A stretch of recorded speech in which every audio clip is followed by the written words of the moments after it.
Donc un petit quelque chose sur les vaisseaux, ça ne va pas prendre beaucoup de temps. Surtout ce qui va nous intéresser, c'est un peu les échanges capillaires, parce qu'on en parle pas mal. Donc le circuit capillaire, il est positionné entre le circuit artériel et le circuit veineux. Ils contiennent 5% de la totalité du sang, mais c'est là qu'ont lieu tous les échanges. Bon, ça, c'est un schéma que vous connaissez bien. Je passe. À votre avis, pourquoi est-ce que la disposition de la circulation en deux réseaux permet d'adapter les échanges capillaires aux différentes situations qui peuvent se poser dans la vie de tous les jours? En fait, tout le sang qui participe aux échanges tissulaires doit être au préalable oxygéné. Et donc, et d'autre part, les échanges doivent pouvoir évoluer en fonction des besoins. C'est ce qu'on voit sur les circuits en série ici. Tout le sang qui passe là dans les poumons doit passer après ici dans les différents organes. Donc en série, ça veut dire qu'il y a un circuit ici qui va être rechargé en oxygène. Il y a un circuit ici qui va permettre d'apporter le sang aux différents organes en fonction des besoins. Pour que ça marche, j'ai une petite animation.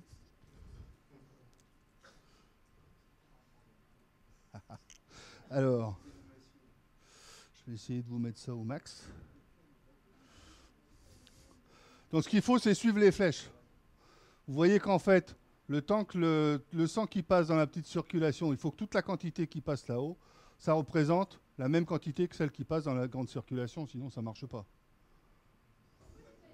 Parce qu'il faut que tout le sang qui arrive ici, là, ici, pour partir là, soit oxygéné. Une question à vous poser. Vous avez vu la circulation tout à l'heure, il y a une grande circulation et une petite circulation. À votre avis, le débit le plus important, il est où? À droite ou à gauche?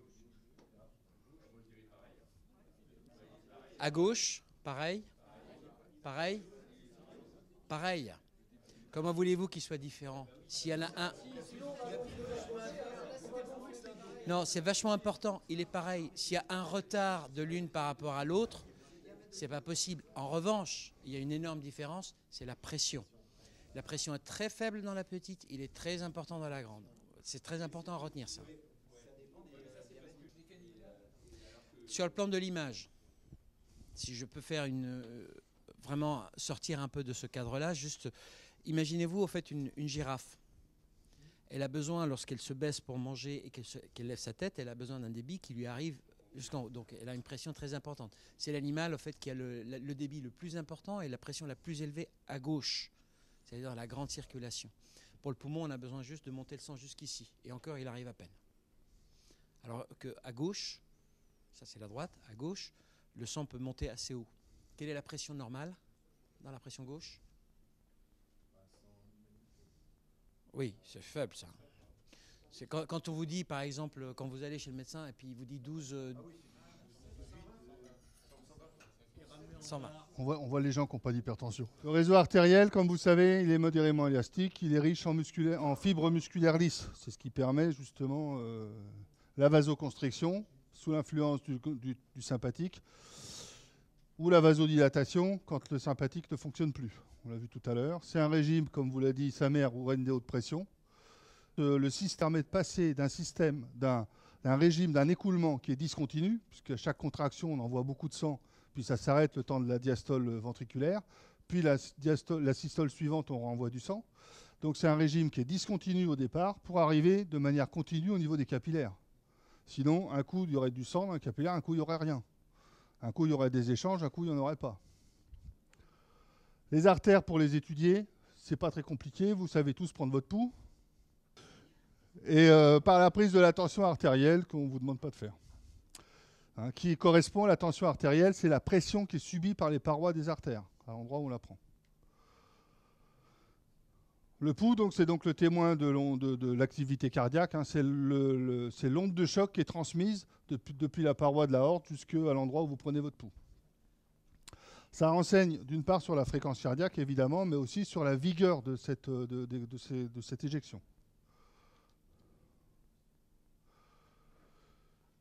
La question qu'on peut se poser, donc, c'est pourquoi est-ce que justement les échanges tissulaires vont être constants, alors que justement au départ le flux est pulsatile. Je ne vous laisse pas de temps parce que je viens de vous en parler. En fait, on a un différentiel de pression qui est variable tout au long de la circulation. Il est important au départ et très faible à l'arrivée. On va y revenir dessus. Et c'est dû à la vasomotricité, ça, en partie. Dans le circuit, au départ, dans les artères, on a une section totale qui est relativement faible ici.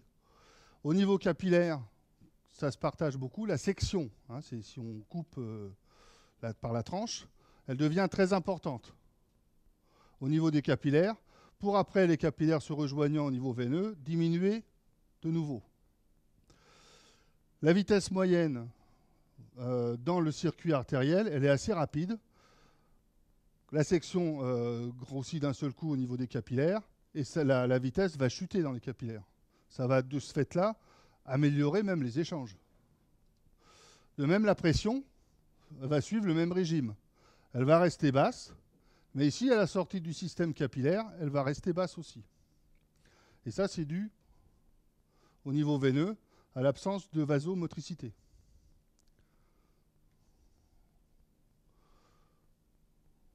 Je reviens là-dessus. Au niveau du ventricule gauche, je contracte, ça augmente très fortement la pression. Je relâche, ça la fait baisser. Je contracte. Au niveau des aortes, de l'aorte ou des artères, le différentiel est beaucoup plus faible. Là, ici, on a mis 120 mm de mercure. En haut, on peut avoir 130, 140. Ici, on doit être à 70. Hein, ça peut être 80. Voilà. Les chiffres normaux étant maximum de la systolique 140, maximum de la diastolique 90. Tous ceux qui ont des chiffres au-dessus sont considérés comme hypertendus. Ce qu'on dit, quand vous prenez la tension chez votre médecin, il vous dit vous avez 14,9, 13,9. En fait, il divise par 10. Il parle en centimètres de mercure. La valeur qui est utilisée par les physiologistes, c'est en millimètres de mercure. Voilà, c'est tout. Ensuite, au niveau des artérioles, on a vu que ça chutait, la pression. Le différentiel, du coup, lui aussi. Pour arriver au niveau des capillaires, à rester, le flux devient continu. La pression diminue pour revenir très faible au niveau des veines et toujours aussi faible au niveau de l'oreillette droite.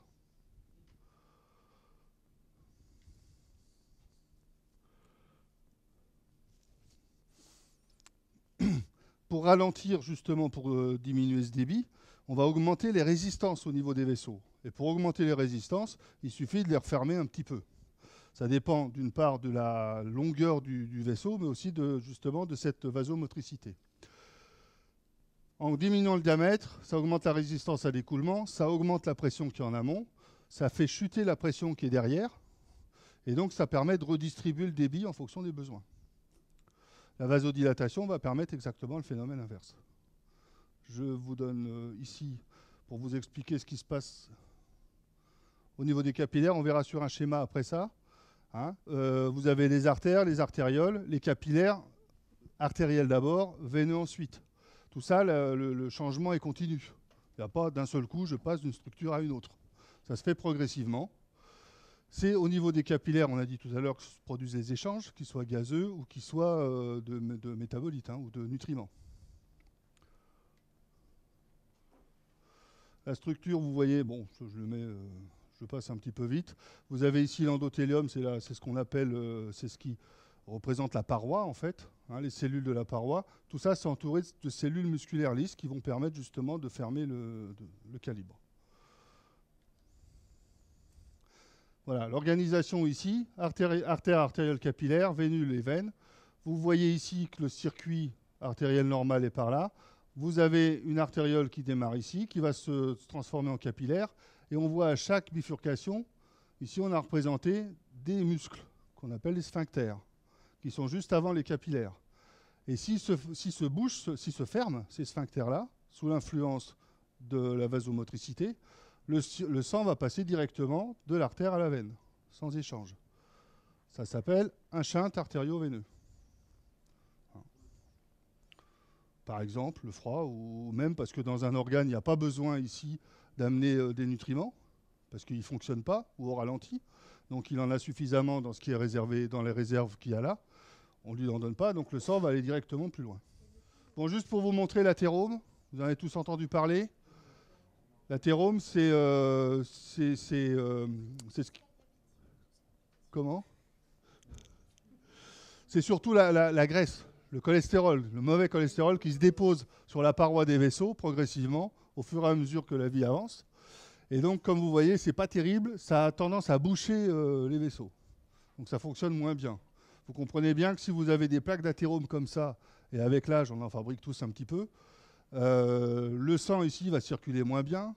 S'il y a des bulles qui se passent, tous les phénomènes qui se passent autour de la bulle vont avoir tendance à se faire plus facilement.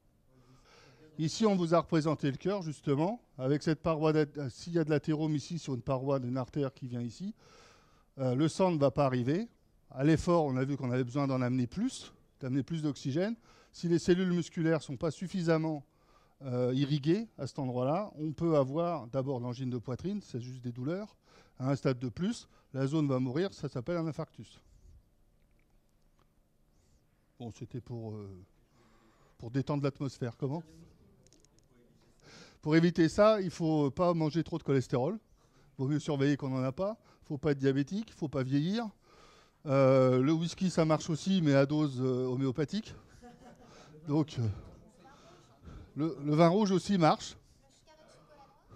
Le carré de chocolat noir, ouais, mais faites gaffe au chocolat parce qu'il y a des fois du cholestérol masqué là-dedans.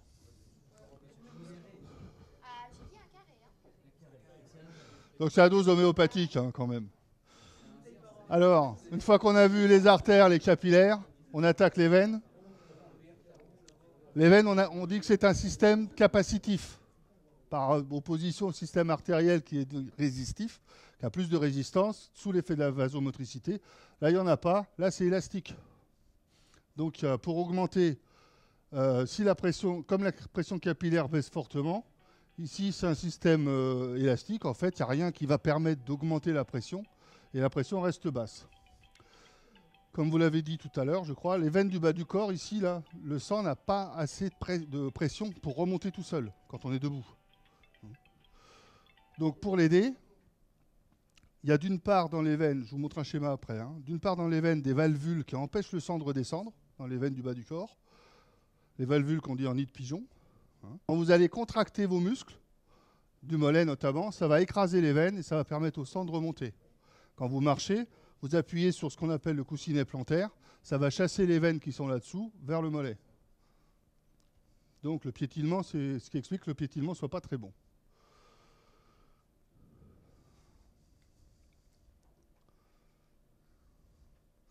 Donc à l'effort, on a besoin, c'est ce qu'on disait tout le temps là, on a besoin d'augmenter les surfaces d'échange dans les muscles, d'augmenter le débit.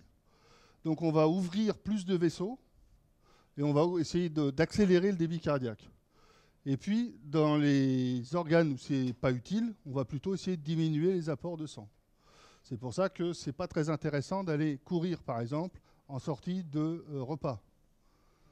Parce que vous avez besoin d'amener du sang pour la digestion, vous avez besoin d'amener du sang sur les muscles qui vont travailler. Ça risque de faire compétition un petit peu. Hein. Pensez-y quand vous avez des sorties à faire quand même. Hein. Voilà, donc on peut diviser ce réseau de distribution en 4 parties. Un système de distribution où il va y avoir une petite circulation du sang, où vont régner de très hautes pressions, c'est le système artériel, qui va se distribuer dans un système à résistance variable, c'est le système de capillaire. Quand les résistances sont trop importantes, le sang ne passera pas pour aller dans des endroits où les résistances sont plus faibles. Ce qui va permettre, là, ici, les échanges. Donc ça, ici, le système à résistance variable, c'est les artérioles, c'est tout le système précapillaire. Le système d'échange capillaire, et ici, un système réservoir, collecteur, qui est le système V2. Ça va ?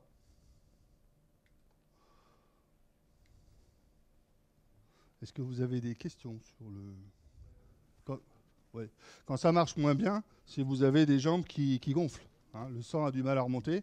Donc c'est ces valvules qui ne fonctionnent pas très bien, les veines qui sont en mauvais état, et donc ça remonte plus difficilement. Si vous piétinez toute la journée, ce que je suis en train de faire depuis tout à l'heure, vous avez les jambes lourdes.